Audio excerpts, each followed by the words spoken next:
guys, welcome to my channel. My name is ReadingBear and I hope you are ready for some more stories. And today, we'll take a look at some new IDontWorkHereLady content. If you enjoyed my content, please don't forget to subscribe to my channel and post some bear emojis in the comment. And now, let's dive right into the stories. The first story is titled "Yeah, Sure, My Grocery Cart Means I Work Here." Today I was shopping for my family at the Midwest's best grocery chain something that I dislike on Sundays as it is a madhouse, and therefore I usually order my groceries if I procrastinate until Sunday. But I needed a little break from my amazing family after so much togetherness over the last few days. We buried my dear mother-in-law Friday after an aneurysm that shocked us all.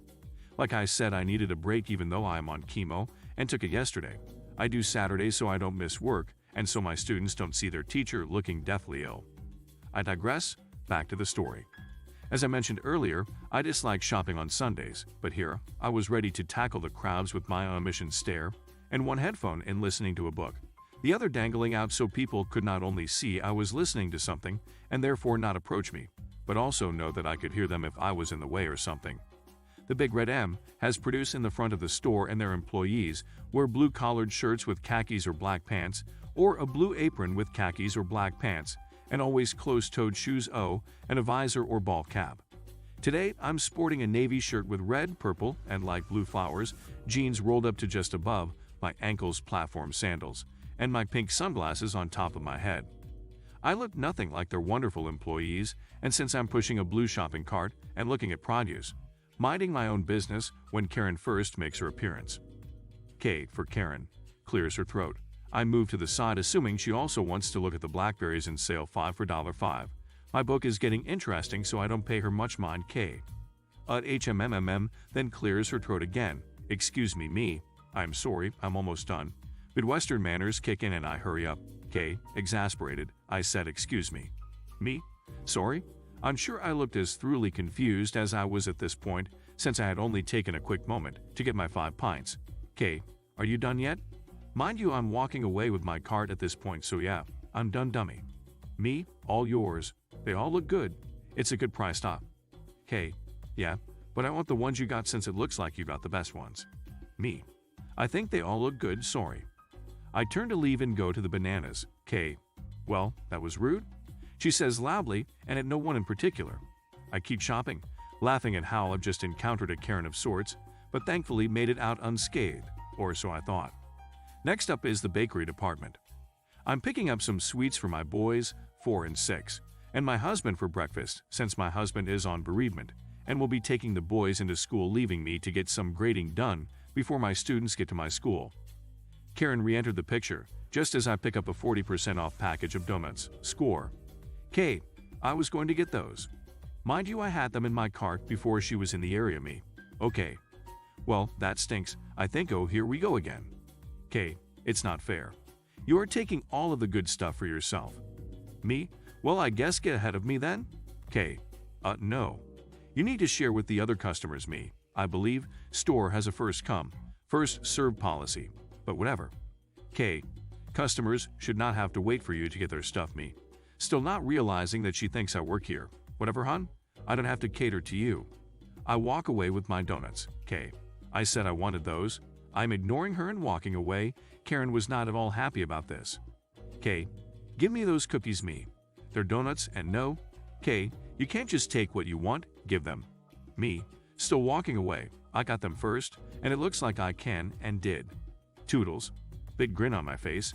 I go up and down the frozen aisle quickly, as all I was getting was popsicles for my boys. I'm in the fish department, which also hosts bacon for some reason, when Karen makes her way to me again. She says to some innocent older lady, "Don't you hate when entitled brat employees take things and hide them for themselves?" The lady nervously smiles at her. As she continues, they think they are special, and they ignore the paying customers. I actually laugh hard at her nonsense, and respond as the lady and Karen are blocking my path. I always assume that they are not working, on break or something. I've not worked retail in many years, but I think everyone should at some point, as it helps one appreciate how difficult it can be. The innocent lady smiles at me and says you are so right. This enraged Karen, but she's yet to go off, so I keep shopping. I am looking at the wine selection, trying to figure out if I want to get another bottle or actually drink what I have at home. When again Psycho Karen approaches. I naively thought maybe she heard me when I said I don't work in retail. No. K. I suppose you're going to get some wine too. Me. Nope, I am going to drink what I have at home. But this is good if you are wanting a decent bottle. K. I should have known you're an alcoholic. Me. Laughing. What? K. An employee who uses their discount to get some cheap wine. Ha, you are sad. Me. Actually you, my dear, are the sad one, and I don't work here. So please leave me alone. I'm done with your entitled behavior. Karen rips my headphone out of my ear. It's a cheap pair, but still. K. How rude. Take those out. Me. Excuse me. Do not touch me again, lady. K. I have had about enough of you and your sad alcoholism. Me. That's funny. I'd had about enough of you and your abusive behavior. And for the record, I drink about once every few days, a glass at most to unwind from my not here position. I know that I worded this poorly. K. Do not lie to me. I know you work here. Me.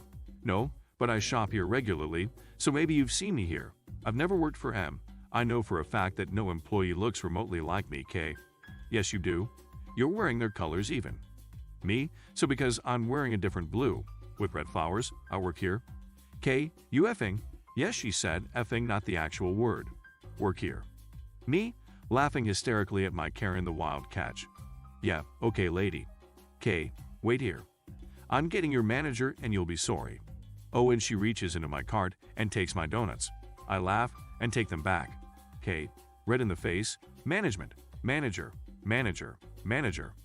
I walk away and surprisingly 2 other customers come up to me. Customer 1. What in the heck was that lady's problem with you? Me? I don't know. I guess she thinks that I work here and employees must bow down to her. Customer 2. You handled her so well. I would have been frantic. Customer 1.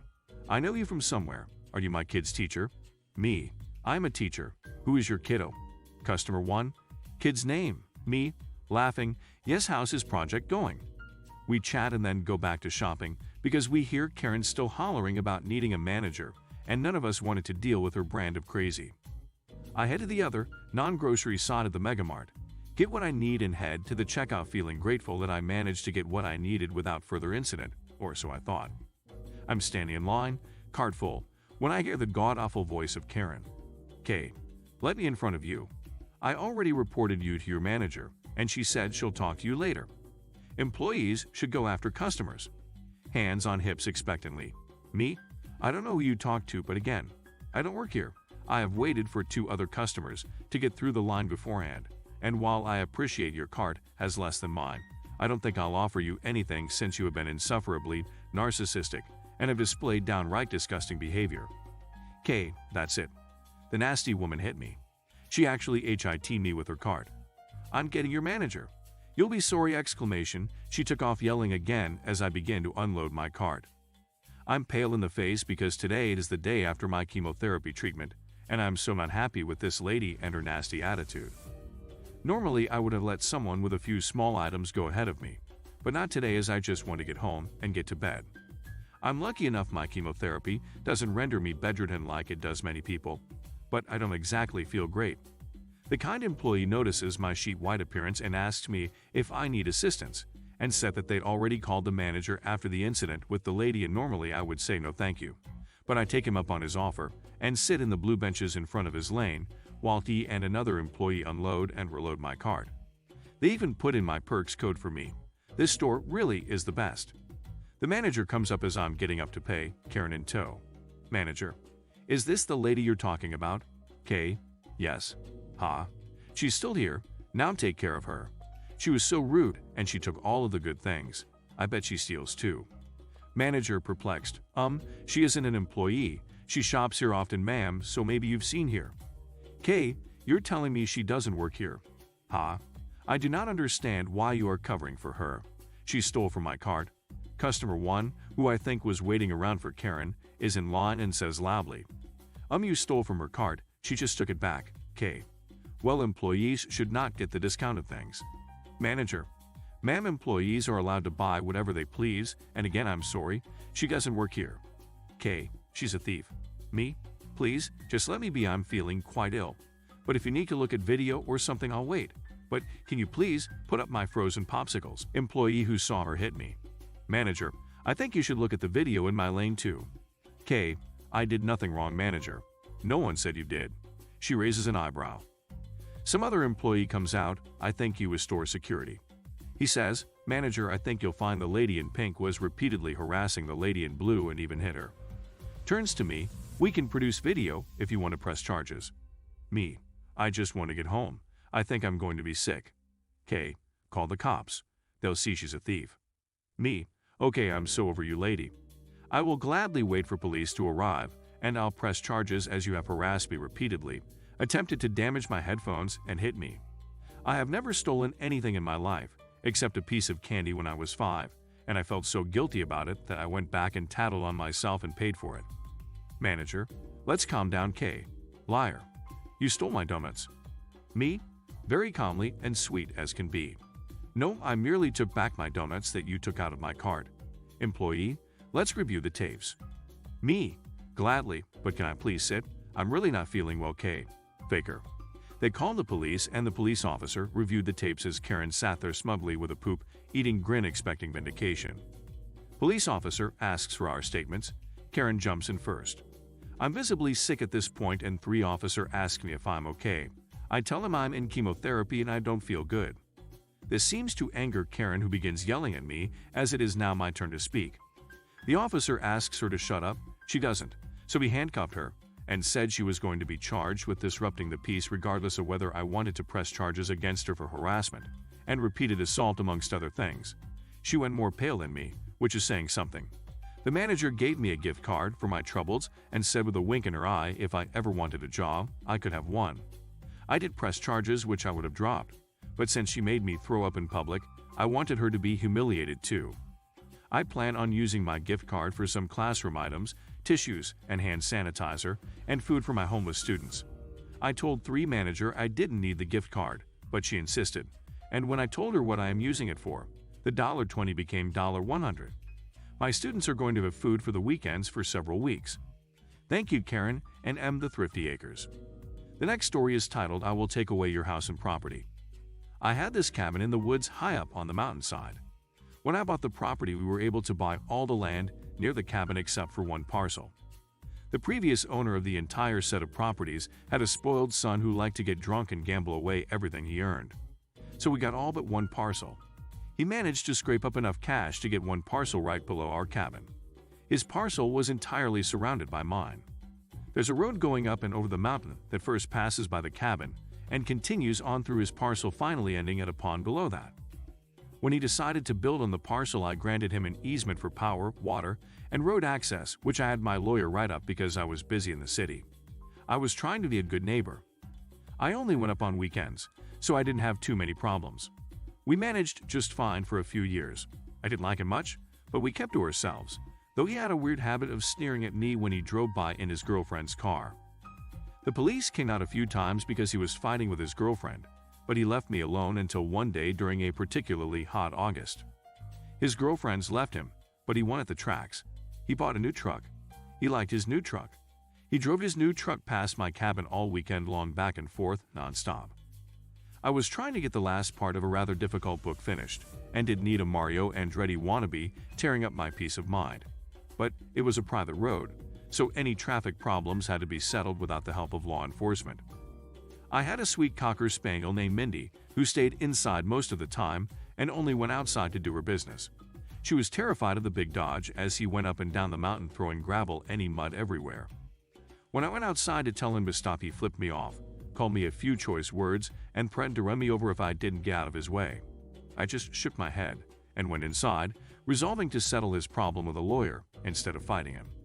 I didn't want to accidentally kill him. He wasn't a very big guy and all mouth anyways. I figured it was the liquor talking, so I walked Mindy and kept her inside that weekend. I had to wear headphones to tune out his act. While living in a cabin in the woods, he was angry because I bought his father's land, despite the fact that his father left him enough money to buy it several times over. He told my solicitor all of this when he wrote up the easement. My lawyer informed me of this when I contacted him about the dangerous Dodge dirtbag. He continued driving up and down the mountain like a maniac for the next 4 weekends. He did not stop even in the dead of night. He just went on and on, and I locked my doors hoping he wasn't so deranged that he would set my cabin on fire. Fortunately, the second weekend my lawyer told me to get video and pictures if possible, but not to confront him, lest he cook up a song and dance for his own loiter. So I set up a camera and a game by the corner of my house about 5 yards from the road. I have groceries delivered once a month to the cabin by the local supermarket in town. The delivery person has instructions to leave the bags on the back porch. I didn't hear her knocking on the 5th weekend, and so she let herself in and put the bags on the kitchen counter. While she was leaving, Mindy slipped outside to do her business, but couldn't get back in. I didn't hear her barking, but I did hear her yelps when the drunk bastard ran her over. So I limped back home broken-hearted and angry. I took Monday off and buried her beneath an old bay tree. On Tuesday, I took the footage and the game camera stills into the city and gave them to my lawyer. The pictures were on film, so it took a couple days to get them developed, but the VCR tape told the whole story. I asked my lawyer if I could sue him. He said I could, and we had plenty of evidence to cause him serious harm, but in the meantime he'd still be living there and things would only escalate. At the time, dogs were considered property and didn't have anything in the way of rights. Still don't, which is a pity, but I wanted to fight and my lawyer knew it. My lawyer calmed me down and took out the lease agreement. In it was a standard maintenance clause, but there was also a stipulation in the easement that prohibited acts that might disturb the peace and harmony of the owner. It had a quit clause that automatically rescinded his easement should he persist in such acts for a month or more. My lawyer had sent him a letter to the effect the second week and didn't get a reply. The mail was registered and he had to sign for it in town at the post office. I had my lawyer serve him with a quit notice. In that state, a notice to quit an easement doesn't have the same level of difficulty as a notice to quit tenancy, which can drag out for 6 months or more. If you are in violation of an easement rights and are ordered to quit it by the owner, you can appeal, but in the interim you must by law stay off the easement, and any utilities passing through can be cut off at the owner's pleasure unless doing so can cause a life-threatening situation. But I didn't cut off his water and power right away. We didn't start proceedings on the suit until later. He continued to drive on the road after the order to quit, only faster and with more profanity. I got it all on tape. I told him so, and he said he didn't care. He said ugly duck like me should just die. So I decided to stay away until the suit was initiated. So, a month later, I had workers on the mountain put in a nice gate, solid construction and 3 feet of concrete. I could open and close it with a garage door opener. I had barbed wire fence around the whole property, so the only way in or out was via the gate. I had a pedestrian gate put in beside the road and left that unlocked. It was about a quarter mile to the cabin and half again that to his own place. A fairly long walk for a raging alcoholic. I got good pictures of him on the game camera that weekend. Dirtbag driving up to the gate in his big truck. Dirtbag trying to jimmy the lock. Dirtbag leaving and returning with a hacksaw to try to cut lock. Dirtbag leaving in frustration. Dirtbag returning with his truck. Dirtbag leaving again. Dirtbag ramming the gate uphill at full speed. Finally, Dirtbag through windshield laying on hood as smashed truck rolls back down the mountain. The gate didn't even bend. The truck sure did. He lived, still not as ugly as me, but we can't get everything we want. 20-odd shots and more than enough proof to show to the judge to get a protection order, and since it was a small town, the same judge wasn't too pleasant with him when took his last penny during the lawsuit. We even got his parcel and his flea-infested shack. We let him keep his busted-up Dodge. The next story is titled My Dad Owns This Place. This took place in China a few years ago. Please keep in mind that I'm not the best in Mandarin, so I will try my best to translate everything. My dad owns a restaurant, and whenever I go back to China, I like to help out there. I did not work there, nor do I look like I work there. Side note, the restaurant includes places to drink tea, which is very common in China, and a bakery. I was at the restaurant one day, minding my own business and greeting all the staff. Mind you that I was around 12, although my friends say I look older than that. The waiters and waitresses were all in their 20s and wore a uniform with the restaurant's logo. As a 12-year-old, this event was traumatizing, and I remember most of the details because this event is inked into my brain. I was walking to the bakery when an entitled woman stood up and stopped me. We're going to call her Kay from now on, short for Karen. Kay, I want my drinks half off, and a snobby tone. Me, okay. Kay, Aren't you gonna do anything about this? Me. No? K. Extremely frustrated. Aren't you gonna do something? I know the owner and I can get you fired in a quick second. You are an entitled waiter just walking around like you own this place. Who do you think you are, you filthy peasant? Me, with tears in my eyes. I don't work. Luckily, my dad heard the shouting and came down. Dad, what's going on here? K. Who are you? Mind you that my dad is very humble and only likes to wear plain t-shirts and old jeans. D. What did you say to my daughter? K. Why do you care? It's not like this bothers you. You guys are just servants while I know the owner. He can fire you in a heartbeat. D. I am the owner. And if you look down at people like that, it shows that you are not a good person. Pay and get out of my restaurant. Karen whimpers and nods. Her friends stoop up and went inside to pay, and they all left, glaring at Karen. Later, my dad told me that she was just an office worker who worked for my dad's friend's company. That explains the fake Gucci, and she was fired immediately. Her friends or co-workers still come here often and never ask for discounts. Again, sorry for any mistakes. I am trying to keep this fade for privacy reasons. If you enjoyed the video, please subscribe to the channel and post some bear emojis in the comments.